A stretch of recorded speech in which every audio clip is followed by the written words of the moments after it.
মনে করেছো আমি হেরে গেছি, আসলে হেরে গেছো তুমি, কিন্তু উপহাস করতেছো তুমি, আমি হারি নেই। তোমার মনে হচ্ছে আমি ভাঙবো কিন্তু বসকাবো না, তুমি এটা সারা জীবন মনে রাখবে। আর তুমি যেখানে থাকবে সেখানে দেখবে একটা বোবাজির আছে, সেটা মানুষের ঘুমেছি ভিতরে। আমি তোমারে মনে করলে তো আমি স্যারের মতো আছি, আর তোমাদের দুজনের মৃত্যু আমার কাছে হবে যেন বাংলাদেশ সরকারের আইনে হবে। কারণ তোমার যা কিছু করেছো সব মিথ্যাই প্রমাণিত হয়েছে কোর্টে, আদালতে, চেয়ারম্যানে, মেম্বারে, এখান তো তোমার বাড়ির ভিতরে। তাই তুমি বাঁচবা কীভাবে?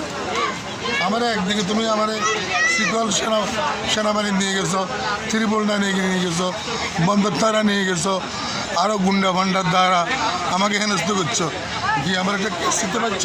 আমি লিগেল, আমার অন্যায় নাই। আমি নিজেকে ইনকাম করি, কেউ গালি দিই না, কেউ সাথে ঝগড়া নাই। সে আমাকে টাচ করবে কেন? Why you? আমি তোমাকে চিনার কথা না। হ্যাঁ, এক জায়গায় বসবাস করলে 10 জনের মতামত নিয়ে হইতে 10 জন লাগে, মৃত্যু হইতে 10 জন লাগে।